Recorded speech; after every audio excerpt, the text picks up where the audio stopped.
I tak zaczyna się historia, w której serca dwa zaczęły bić dla siebie. On tu, a ona tam, wiedzieli dawno, że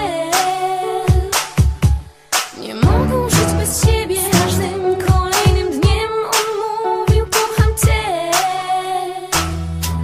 Ona czuła się jak w niebie, bo miłość jak ogień rozpala nasze serca i płonie tak co dzień, by zgasnąć nagle nie w czas. Tak trudno zrozumieć, lecz to tylko złudzenie.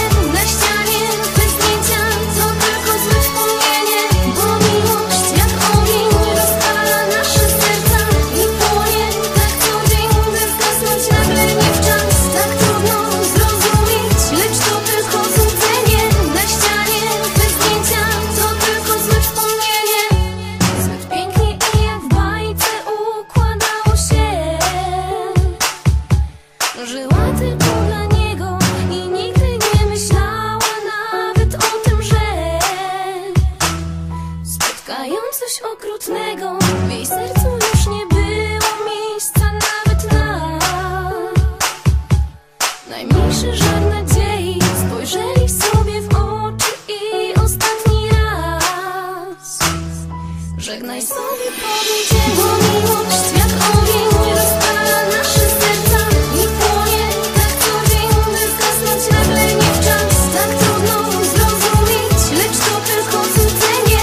Na ścianie te zdjęcia to tylko złe wspomnienie, bo miłość jak ogień rozpala nasze serca i płonie tak co dzień, by zgasnąć nagle nie w czas. Tak trudno zrozumieć, lecz to tylko złudzenie.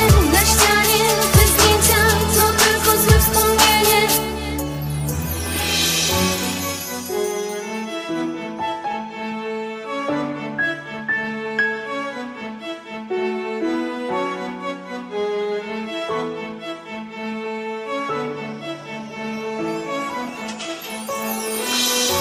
Miłość jak ogień rozpala nasze serca i płonie tak co dzień, by zgasnąć nagle nie w czas. Tak trudno zrozumieć, lecz to tylko złudzenie.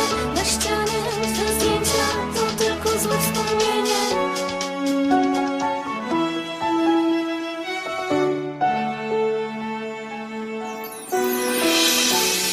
Zakończyła się historia, w której serca dwa spotkały się, by bić tylko dla siebie.